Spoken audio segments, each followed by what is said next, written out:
Well, let me see. Here's a curator from Istanbul who wrote, how can a curator answer every single email to every single artist who drops an email to her inbox? Is it okay not to answer? If you're a curator and you're getting, like, let's say 100 emails a day by different artists that want to, like, attention, right? Is it okay not to answer that email, or should you actually answer those emails? We have your assistant answer them when they get the time. Well, you're assuming that we have all assistants, but that's really not the case. Oh, okay. I mean, does everybody have an assistant?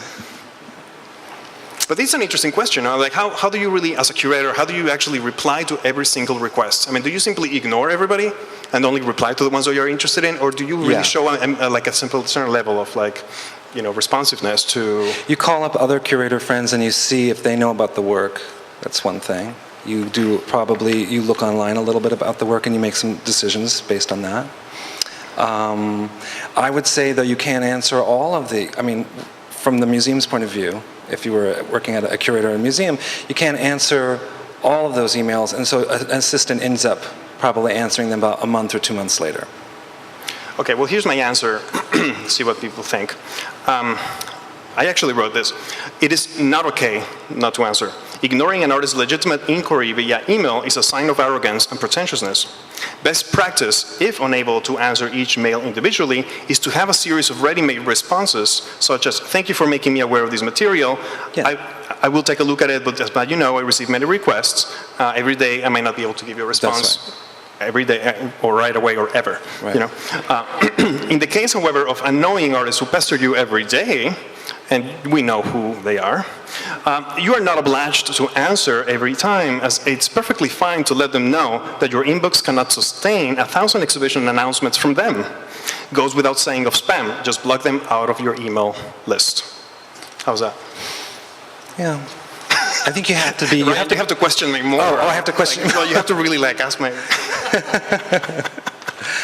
No, it's okay. I think that they have to do a reality check with the artists and let them know that they are excited about their proposal, but we'll get back to them.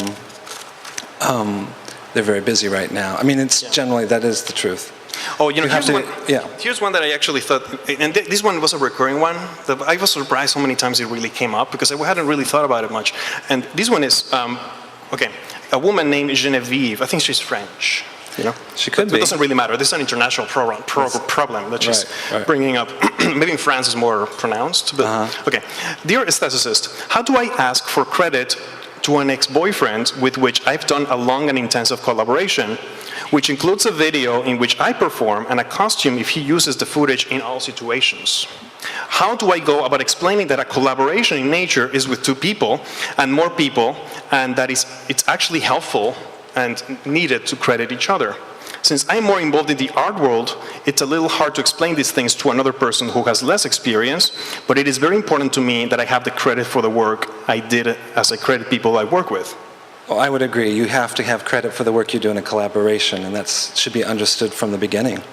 But then what do you do when, like, this is not really expressed? Like, what happens when you just do a collaboration and, like, the terms are not really set, where you actually simply are, you know? Well, if you don't set the terms right away, then I would imagine that what you should do is have like a sit-down chat about it, and say, these are my expectations. I know we didn't address them right away, but and see if you can work something out. But if the discussion did not happen before, then can you like retroactively demand recognition? Does anybody have any thoughts? Does anyone have a thought about that? No. No. Should we just? Is this woman like kind of like out of luck? She's out of luck if she didn't. Yeah, just live and learn kind of situation there. Yeah. No, that's pretty tough. That's pretty tough. Well, unless she sits down with them and tries to figure out something else to do about that, but yeah. Well, I don't know. I mean, I think there's a lot of like really. It's complicated. Tricky issues here. But and I did the answer that I did give to her was that I'm not going to read you the whole thing, but you know, basically I wrote to her, based on how you present the problem, you're right. You should receive some sort of credit for the piece. The way you receive the credit will depend on how it was originated, because also you don't know if the person was simply acting in it or was really kind of like you and I right now. Do I put that on my resume? Well, I don't know. We haven't talked about it. I know. We'll see what we needed to talk about. What I'm saying is we need to talk about it now. I feel like we should really sort this out. Okay. Because we didn't talk about it ahead of time. Yeah, well, it's too late. I'm sorry. Well, see, he just did what I recommended, right? And now I feel bad, but I understand. I should have talked about it right away. Okay, the thing is, like, what I told her is, the bottom line is, like, it depends how far you want to take this. But one benevolent way to handle it is that you should share with your ex-boyfriend other examples of similar collaborations where both artists get credited, like Christian Jean-Claude and Dylan Scofidio, things like that. But technically, you're legally entitled to sue your ex-boyfriend for using your image without authorization. Because, actually, I didn't make you sign a form, so you could really sue me for actually using your image at a piece. Well, if this kind of becomes broadly really popular, I probably will do that. And people have done it too, Yeah. Which, if we end up like on some PBS special. Yeah, which is like will never happen. But could happen, and I am thinking about it a little bit more now. So. But anyway, whatever. Now, I was shocked that I actually got a number of questions from Paul Ramirez Jonas, an artist that I really, really admire, who did this fantastic, I don't know if you guys actually went to Times Square to see his beautiful project on the keys of the city, where he gives keys to people that open different places in boroughs in New York. So he actually emailed this question to the aestheticist with one single, very simple line: how many viewers are enough? How's that? Well, it depends if you want informed viewers or not. Like if you want viewers that would be your friend, or if you just want as many viewers as you possibly could get. Well, let's try to just think about it. Okay. How many? Let's assume, okay. Viewers that understand your work? Yeah. How many are enough? How many viewers do you want? Like when you make a piece, how many people do you want actually to see it? Do you want like millions and millions and trillions of people? Well, is it like an infinite amount? Well, I would say that the artists that are on work of art are probably people who would like millions and trillions of viewers. So we would have to ask them. But in some ways, I think we could also think about that. How much exposure? What does that do to the meaning of your work if it's loved by everybody? Any thoughts? How many viewers are enough? 5 will be fine. Okay, 5. So we're not talking about a career as an artist. Okay. Yeah, well, yeah. Yeah, essentially your family, you're done. Yeah. That would be great. That would be fantastic. I would love it. I think there's a lot of people that actually, I think that's... It's a really good question. I think that each artist answers it probably themselves. Okay. In terms of their Anyone else that has any thoughts about this?